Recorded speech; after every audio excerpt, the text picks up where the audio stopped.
Hey guys, welcome to physics brain channel. So நம்ம இன்றைக்கி nuclear physics class 4 தான் நம்ம பார்க்க போகிறோம். 3 கிளாஸஸ் பார்த்திங்கன்னா லைவ் கிளாஸஸை நம்ம போஸ்ட் பண்ணியிருப்போம். இது 4th கிளாஸு. ஸோ நம்ம இதை வீடியோவாக போடுறோம். இன்றைக்கி என்னுடைய கண்டினியூ தான் நம்ம பார்க்க போகிறோம். என்ன அப்படின்னு பார்த்தீங்கன்னா models of nuclear structure. So nuclear ஸ்ட்ரக்சரை எக்ஸ்பிளைன் பண்ணுறதுக்கு சில மாடல்ஸ் இருக்குது. Liquid drop model, shell model, collective model, இந்த மாதிரி இருக்குது. ஸோ நம்ம இன்றைக்கி லிக்விட் ட்ராப் மாடலை பற்றி நம்ம தெளிவாக பார்ப்போம். ஸோ இதில் the liquid drop model. In the liquid drop model the forces acting in the nucleus are assumed to be analogical to the molecular forces in a droplet of some liquid. So இப்போ என்ன பண்ணியிருக்காங்கன்னா nucleus அதனுடைய structure எப்படி இருக்கும் அதை அப்படியே liquid drop கூட என்ன பண்ணியிருக்காங்கன்னா கம்பேர் பண்ணியிருப்பாங்க. ஸோ திஸ் மாடல் யார் ப்ரப்போஸ் பண்ணாங்க அப்படின்னு பார்த்தீங்கன்னா Niels Bohr, who observed that there are certain marked similarities. பாருங்கள், இந்த நியூக்ளியஸுக்கும் இந்த லிக்விட் ட்ராப்புக்கும் இடையில நிறைய சிமிலாரிட்டிஸை இவர் கண்டுபிடிச்சிருக்காரு. ஸோ என்னென்ன சிமிலாரிட்டிஸ் அப்படின்னு சொல்லிட்டு பார்க்கலாம். Nucleus is spherical in shape in the stable state. அதாவது நம்ம ஸ்டேபிள்னால் நம்ம என்ன சொல்லுவோம், ஸ்பெரிக்கலாக இருக்குது. நியூக்ளியஸ் ஒரு ஸ்பெரிக்கல் ஷேப் அப்படின்னு சொன்னோம்னா அது ஸ்டேபிள் ஸ்டேட் அப்படின்னு சொல்லலாம். அதில் குவாட்ரபோல் மொமெண்ட் எப்படி இருக்கும், 0ன்னு சொல்லுவோம். Q = 0, அதுதான் ஸ்பெரிக்கல் ஷேப். இதை அப்படியே நம்மளுக்கு எப்படின்னா லிக்விட் ட்ராப்பை நீங்கள் இமேஜின் பண்ணிக்கோங்க. அதுவும் எப்படி இருக்குன்னா ஸ்பெரிக்கலாக தான் இருக்கும். அதே மாதிரி symmetrical surface tension forces. So இதில் எப்படி இருக்குன்னா லிக்விட் ட்ராப்பில் சர்ஃபேஸ் டென்ஷன் ஃபோர்ஸ் இருக்குது. ஓகேவா. Next the force of surface tension act on the surface of the liquid drop. அந்த லிக்விட் ட்ராப்பில் சர்ஃபேஸ் டென்ஷன் ஆக்ட் ஆகுது, அந்த ஃபோர்ஸ் ஆக்ட் ஆகுது எங்கன்னா லிக்விட் ட்ராப்னுடைய சர்ஃபேஸில். இதே மாதிரி நியூக்ளியஸ்னுடைய சர்ஃபேஸில் பொட்டன்ஷியல் பேரியர் ஆக்ட் ஆகுது. So there is a potential barrier at the surface of the nucleus. Density of liquid drop independent of its volume. அதே மாதிரி டென்சிட்டி ஆஃப் நியூக்ளியஸும் எப்படி தான் இருக்குன்னா இண்டிபெண்ட் ஆஃப் இட்ஸ் வால்யூம் தான். Next intermolecular forces in a liquid are short range forces. So இதில் intermolecular forces எல்லாமே லிக்விடுக்குள்ளே இருக்கிற இன்டர்மாலிகுலர் ஃபோர்ஸஸ் எல்லாமே ஷார்ட் ரேஞ்ச் ஃபோர்ஸஸாக தான் இருக்கும். The molecules in a liquid drop interact only with their immediate neighbours. So அந்த லிக்விட் ட்ராப்புக்குள்ளே இருக்கிற அந்த மாலிகுல்ஸ் எல்லாமே எங்கே இன்ட்ராக்ட் ஆகுதுன்னா பக்கத்தில் இருக்கிற இமீடியட் நெய்பர்ஸ் கூட தான் என்ன ஆகுதுன்னா இன்ட்ராக்ட் ஆகுது. இதே மாதிரியே தான் நியூக்ளியர் ஃபோர்ஸஸும். நியூக்ளியர் ஃபோர்ஸஸ் உங்களுக்கு தெரியும் ஷார்ட் ரேஞ்ச் ஃபோர்ஸஸ். அதே மாதிரி nucleons interact only with their immediate neighbours. நியூக்ளியான்ஸ்னால் உங்களுக்கு தெரியும் புரோட்டான்ஸு, நியூட்ரான்ஸ். அதுவும் என்ன ஆகுது, பக்கத்தில் தான் இன்ட்ராக்ட் ஆகிக்குது. This leads to saturations in the nuclear forces and constant binding energy per nucleon. So அப்போ நியூக்ளியர் ஃபோர்ஸஸ்னால் ஷார்ட் ரேஞ்ச் ஃபோர்ஸஸ், அதே மாதிரி அதுக்கு சேச்சுரேஷன் ப்ராப்பர்ட்டி இருக்குது, அது உங்களுக்கு தெரியும். ஸோ அப்போது பைண்டிங் எனர்ஜி பர் நியூக்ளியான் எப்படி இருக்கும் அப்படின்னு பார்த்தீங்கன்னா நியூக்ளியர் ஃபோர்ஸஸில் கான்ஸ்டண்ட்டாக தான் இருக்கும். Next the molecules evaporate from a liquid drop on raising the temperature of the liquid due to their increased energy of thermal agitation. So molecules எல்லாமே என்ன ஆகும் அப்படின்னா லிக்விட் ட்ராப்பிலேருந்து எவாப்ரேட் ஆகும். எப்போ நம்ம டெம்பரேச்சரை கொஞ்சம் கொஞ்சமாக ரைஸ் பண்ணும்போது. ஸோ டெம்பரேச்சர் இன்க்ரீஸ் பண்ணாவே நம்மளுக்கு மாலிகுல்ஸ் எல்லாம் எவாப்ரேட் ஆகுங்கிறது காமனான ஒன்று. ஸோ அதே மாதிரி when energy is given to the nucleus by bombarding it with nuclear projectiles, a compound nucleus is formed with emit nuclear radiations almost immediately. அதுக்கு நம்ம எக்ஸாம்பிள் நியூக்ளியர் ஃபிஷனை கூட நீங்கள் வச்சுக்கோங்களேன். நியூக்ளியர் ஃபிஷன் அப்படிங்கும்போது நம்ம என்ன பண்ணுவோம், ஒரு நியூக்ளியை கூட நம்ம நியூட்ரானை பம்பார்ட் பண்ணுவோம். அப்படி பம்பார்ட் பண்ணும்போது நம்மளுக்கு அதிலிருந்து எனார்மஸ் எனர்ஜி ரிலீஸ் ஆகும். அதே மாதிரியே தான் இதுவும். அது என்னென்னா nuclear radiations alpha, beta, gamma, decays எல்லாம் நம்மளுக்கு வெளியே வரும். அதை இதுக்கு எக்ஸாம்பிளாக கொடுத்துருக்காங்க. Next when a small drop of liquid is allowed to oscillate it break up into smaller drops of equal size. இந்த ப்ராசஸ் தான் நம்ம எதுக்கு சொல்லுவோம், fission product. So fission process உங்களுக்கு தெரியும். அது என்ன பண்ணும், வியர் நியூக்ளியை என்ன ஆகுதுன்னா 2-3 பிரிஞ்சு லைட்டர் நியூக்ளியாக மாறும். ஓகேவா, அதுதான் ஃபிஷன் ப்ராசஸ்ன்னு நம்ம சொல்லுவோம். ஸோ இதே சிமிலர் ப்ராசஸ் லிக்விட் ட்ராப்லேயும் நடக்கும் அப்படின்னு சொல்கிறாங்க. லிக்விட் ட்ராப்பில் சின்ன ஒரு ட்ராப் என்ன பண்ணுது அப்படின்னா இடத்துலையே 2-3 ட்ராப்பாக பிரியும். பிரேக்கப் இன்ட்டு 2 ஸ்மாலர் ட்ராப்ஸாக பிரியும். ஈக்குவல் சைஸாக தான் இருக்கும் ரெண்டுமே. ஸோ இதே மாதிரியே தான் ஃபிஷன் ப்ராசஸ்க்கும் எக்ஸாம்பிள் சொல்கிறாங்க. Fission process nucleus breakup into smaller நியூக்ளியாக பிரியுது அப்படின்னு சொல்லிட்டு. ஸோ நெக்ஸ்ட்டு இதில் நம்ம பார்க்க போகிறது செமி எம்பிரிக்கல் மாஸ் ஃபார்முலா, இதை வந்து நம்ம வைசாக்கர் ஃபார்முலா அப்படின்னு கூட சொல்லலாம். So the liquid drop model gives the binding energy. So liquid drop மாடல்லேருந்து நம்ம வந்து என்ன கண்டுபிடிக்கலாம் அப்படின்னா பைண்டிங் எனர்ஜி வந்து கண்டுபிடிக்கலாம். இதில் வந்து மாஸ் நம்பர் ஏ அப்படின்னு நமக்கு தெரியும். அதே மாதிரி இசட் அப்படின்னா ப்ரோட்டான்ஸ்னு தெரியும், என்னன்னா நியூட்ரான்ஸ்னு தெரியும். ஸோ இதை வச்சு தான் நம்மளுக்கு வந்து கொடுத்துருப்பாங்க பாருங்கள். பைண்டிங் எனர்ஜிக்கு ஃபார்முலா என்னென்னா ஏ ஸ்மால் ஏ கேபிட்டல் ஏ போட்டுக்கோங்க. ஏபிசிடி இதெல்லாமே கான்ஸ்டன்ட்டு.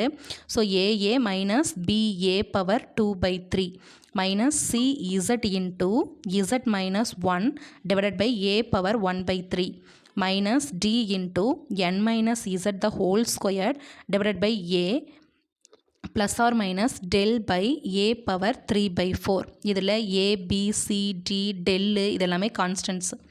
ஸோ இதில் பாருங்கள், ஃபஸ்ட்டு இருக்கிறது வந்து வால்யூம் எனர்ஜி, அதுக்கப்புறம் surface energy, next one Coulomb energy, asymmetry energy, pairing energy அப்படின்னு சொல்லிட்டு 5 செட் ஆஃப் நம்மளுக்கு வந்து ஈக்குவேஷன்ஸ் கொடுத்துருக்காங்க. ஸோ அது 5 செட்டை வந்து நீங்கள் ஈஸியாக ஞாபகம் வச்சுருக்கிறதுக்கு நான் ஃபஸ்ட்டே சொல்லியிருப்பேன், வெரி ஷார்ட் கேப் அப்படின்னு சொல்லிட்டு ஞாபகம் வச்சுக்கோங்க. வெரி ஷார்ட் கேப் அப்படிங்கும்போது VSCAP அப்படிங்கிறது உங்களுக்கு கிடச்சிரும். ஸோ அப்போ நீங்கள் ஈஸியாக ஞாபகம் வச்சுக்கலாம். ஃபஸ்ட்டு இருக்கிறது volume energy, surface energy, Coulomb energy, asymmetry energy, pairing energy. So volume energy first பாருங்கள். இதில் வந்து பார்த்தீங்கன்னா பைண்டிங் எனர்ஜிக்கான ஃபார்முலாவில் ஏ அப்படிங்கிறது. ஸோ அது வந்து ப்ளஸில் இருக்குது. அப்போது the larger the total number of nucleons வந்து நியூக்ளியான்ஸ்னால் ஏ தானே, மாஸ் நம்பர்னாலும் ஏ தான், நியூக்ளியான்ஸ்னாலும் ஏ தான், ரெண்டுமே ஒன்றே தான். So the more difficult it will be to remove the individual protons and neutrons. ஏன்னா ஒன்றா சேர்ந்துருக்கு, நியூக்ளியான்ஸாக இருக்குது. அது வந்து எப்படி இருக்குன்னா அதிகமான நம்பர்ஸ் ஆஃப் நியூக்ளியான்ஸ் வந்து இருக்குது. ஸோ அதை வந்து நம்ம தனித்தனியாக பிரிக்கிறது வந்து ரொம்ப டிஃபிகல்ட்டானது. ப்ரோட்டான்ஸாகவும் நியூட்ரான்ஸாகவும் பிரிக்கிறது வந்து ரொம்ப ஒரு சேலஞ்சிங்கான ஒன்று. ஏன்னா அந்த நியூக்ளியஸ்குள்ளே பவுண்ட் ஆகி இருக்கும், எல்லாமே பைண்டிங்காக இருக்கும். ஸோ ப்ரோட்டான்ஸும் நியூட்ரான்ஸும் அதை வந்து பிரிக்கிறது வந்து ரொம்ப கஷ்டம். ஸோ அப்போ இந்த ஃபார்முலா படி பார்க்கும்போது பைண்டிங் எனர்ஜி வந்து directly proportional to capital A அப்படிங்கிற ஃபார்முலாவில் வருது நமக்கு. நெக்ஸ்ட்டு பார்த்தீங்கன்னா சர்ஃபேஸ் எனர்ஜி அப்படிங்கிறதுக்கு second one minus BA power 2/3. So இங்கே வந்து மைனஸ் அப்படின்னா கம்மியாக இருக்குதுன்னு அர்த்தம். So nucleons on the surface are not completely surrounded by other nucleons. So இதில் என்ன பண்ணியிருக்காங்க, நியூக்ளியான்ஸ் வந்துட்டு சர்ஃபேஸில், ஓகேங்களா, சர்ஃபேஸில் கம்ப்ளீட்டாக வந்துட்டு அதர் நியூக்ளியான்ஸ் கூட சரவுண்ட் ஆகலை. ஸோ தயர் பைண்டிங் எனர்ஜி எப்படி இருக்குது, லெஸ்ஸாக இருக்குது, மைனஸ் வந்துருச்சு இல்லையா, அப்போ கம்மியாக தான் இருக்குது. So number of surface nucleons வந்து ப்ரொபோஷ்னல் டு சர்ஃபேஸ் ஏரியா. அப்போ வந்து எப்படி இருக்குது, சர்ஃபேஸ் ஆஃப் நியூக்ளியான்ஸ் வந்துட்டு சர்ஃபேஸ் ஏரியாவுக்கு டைரக்ட்லி ப்ரொபோஷ்னலாக இருக்குது. அப்போது R² proportional to a power 2/3. இதில் இஎஸ் அதாவது சர்ஃபேஸ் எனர்ஜி நெகட்டிவாக இருக்குது. இதுதான் வந்துட்டு முக்கியமானது. இதில் வந்து மோர் இம்பார்ட்டன்ட் ஃபார் லைட்டர் நியூக்ளியை. இது வந்து லைட்டர் நியூக்ளியைக்கு மட்டும்தான் ஓகேவா இருக்குங்கிற மாதிரி, ஓகேவா. நெக்ஸ்ட் பாருங்கள், கூலும் எனர்ஜியும் அதே மாதிரி பாருங்கள், பைண்டிங் எனர்ஜி லெஸ்ஸாக தான் இருக்குது. Minus CZ into Z minus 1 divided by A power 1/3.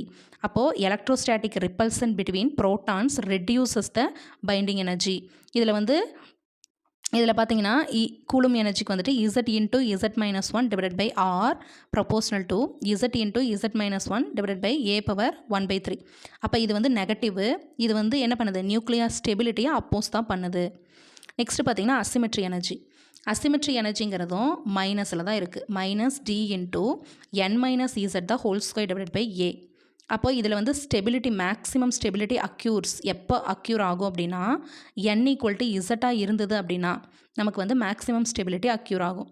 Any departure from this reduces stability. So அப்படி இல்லைன்னா நம்மளுக்கு வந்து என்ன ஆகுது, ரெடியூஸ் ஆகும், ஸ்டெபிலிட்டி வந்து ரெடியூஸ் ஆகும். அப்போது EA வந்துட்டு நெகட்டிவாக தான் இருக்குது. n - Z டிவைடட் பை ஏன்னு இருக்குது இல்லையா. அப்போ வந்து இதில் வந்துட்டு என்ன இருக்குது, மைனஸ் இருக்குது. அதனால் பைண்டிங் எனர்ஜி வந்துட்டு எப்படி தான் இருக்குன்னா நெகட்டிவாக தான் இருக்குது. நெக்ஸ்ட்டு பேரிங் எனர்ஜி பாருங்கள். பேரிங் எனர்ஜி தான் இருக்கிறதுலையே வந்து இம்பார்ட்டண்டான ஒன்று. So EP = ± del divided by A power 3/4 accounts for the fact that even nuclei are more stable. நமக்கு தெரியும் டெல்லில், அதாவது டெல்லுங்கிறது கான்ஸ்டன்ட்டு. இதில் வந்து என்னென்னா +R மைனஸ் இருக்குது. இதில் வந்து ஈவன் நியூக்ளியை வந்து அதிகமான ஸ்டேபிளாக இருக்கும். அதே மாதிரி ஆட் நியூக்ளியை வந்து ரொம்ப லெஸ்ஸான ஸ்டேபிளாக இருக்கும். இப்போ ஒரு வேளை டெல் வந்து பாசிட்டிவாக இருந்ததுன்னு வச்சுக்கோங்களேன், அது வந்து ஈவன் நியூக்ளியாக இருக்கும். இதுவே டெல் வந்து நெகட்டிவாக இருந்தது அப்படின்னா ஆட் நியூக்ளியாக இருக்கும். இதுவே ஜீரோவாக இருந்தது அப்படின்னா அது வந்து ஆட் ஏ, மாஸ் நம்பர் வந்து ஆடாக இருக்குது அப்படின்னு அர்த்தம். ஓகேவா, ஆட் ஏவை வச்சுருக்குன்னு அர்த்தம். ஸோ இதிலேருந்து வந்து டிஆர்பி கொஸ்டின்ஸ் வந்து கேட்டிருக்காங்க. ஸோ இது வந்து இம்பார்ட்டன்ட் ஏரியா. இதில் கொடுத்துருக்காங்க பாருங்கள், ஒரு கிராஃப் மாதிரி போட்டு கொடுத்துருப்பாங்க. இதில் வந்து ஒய் ஆக்சிஸில் பைண்டிங் எனர்ஜி பர் நியூக்ளியானும், எக்ஸ் ஆக்சிஸில் மாஸ் எனர்ஜியும் மாஸ் நம்பரும் கொடுத்துருக்காங்க.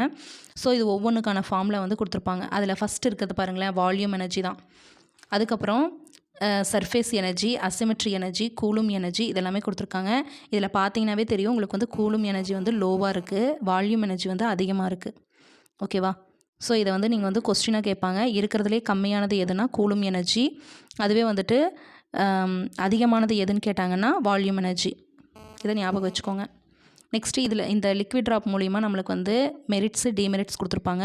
So the liquid drop model accounts for many of salient features of nuclear matter such as observed binding energies of nuclei and their stability against alpha and beta disintegration as well as nuclear fission. So இதில் நமக்கு வந்து என்னெல்லாம் கண்டுபிடிக்கலாம், அந்த liquid ட்ராப்பை வச்சுட்டு நம்ம என்னெல்லாம் கண்டுபிடிக்கலாம் அப்படின்னா பைண்டிங் எனர்ஜி கண்டுபிடிக்கலாம். அதே மாதிரி நியூக்ளியர்னுடைய ஸ்டெபிலிட்டி நம்ம வந்து தெரிஞ்சுக்க முடியும். அதே மாதிரி நியூக்ளியர் ஃபிஷன் ப்ராசஸும் வந்துட்டு இந்த லிக்விட் ட்ராப் மாடலை வச்சு தான் வந்துட்டு நடக்குது. Next atomic mass and binding energy calculation எல்லாம் வந்துட்டு இந்த லிக்விட் ட்ராப் வச்சு நம்ம வந்து அக்யூரேட்டாக வந்து நம்ம கண்டுபிடிக்க முடியும். இதெல்லாமே மெரிட்ஸில் வந்துடும். இதிலிருந்தும் நிறைய டிஆர்பி கொஸ்டின்ஸ் அரைஸ் ஆகிருக்கு.